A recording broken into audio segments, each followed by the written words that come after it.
Okay, welcome sa video link number 4. Ang pag-uusapan natin dito ay kung paano makikita yung kita or earnings natin sa pagta-type ng CAPTCHA. Paano ba mapupunta sa account natin yung kita natin. Okay?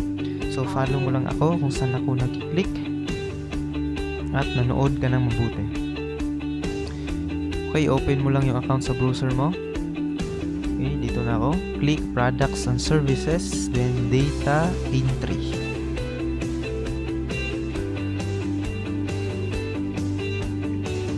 Pwede mo itong panoorin.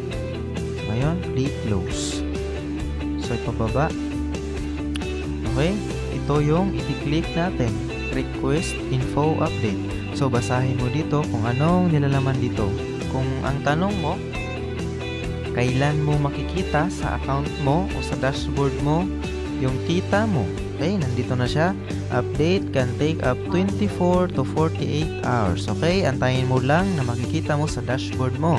Pagkatapos ng request update, meron ka ditong precision rate na makikita, correct entries, yung tamang na-type mo CAPTCHA, at yung mali mo, incorrect entries, at total CAPTCHA na na-type mo.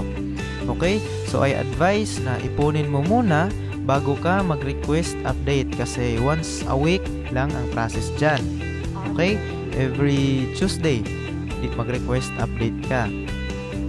Okay, so i-click na natin. Yan, mawawala ang button na yan. Right? Click close. Sa pababa. Ayun, nawala, di ba? So, kung tapos na, babalik din yung button. Okay? Tingnan natin dito sa transaction. Dito makikita lahat ng impormasyon na nangyayari sa account mo. Okay? Ayan, update request for data entry job stats. Ayan, update request, click stats.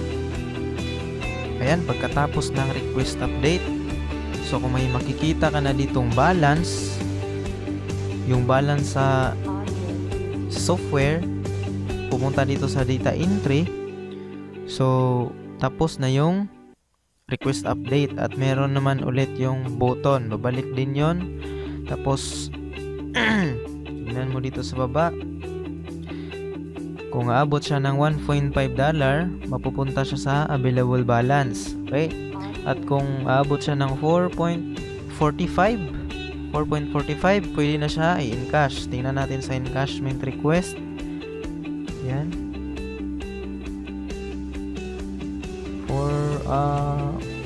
Yan, 4.45 is the minimum na ma-payout. Okay, ito yung mga nag-encash ngayong gabi. Okay. Yan, kung hindi mo pa, pag-click mo dito, wala pa ka pang makikita, i-click mo lang tong mag-set up ka dito. Okay, kung saan may papadala. So, sana naintindihan. Okay. Madali lang. Explore mo lang yung account mo. Diba? Kita mo dito ito.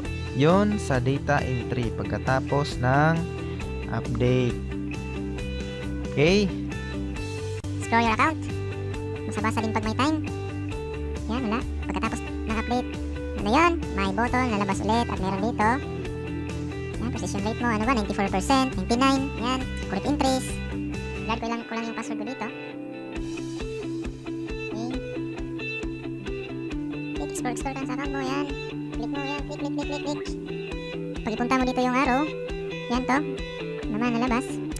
Okay, so sana naintindihan. Okay, at kung may katanungan ka, mag-comment ka lang sa baba. At kung may additional info ka dyan, so mag-comment ka din sa baba. At kung nakatulong sa yung video na to, click likes sa baba naman.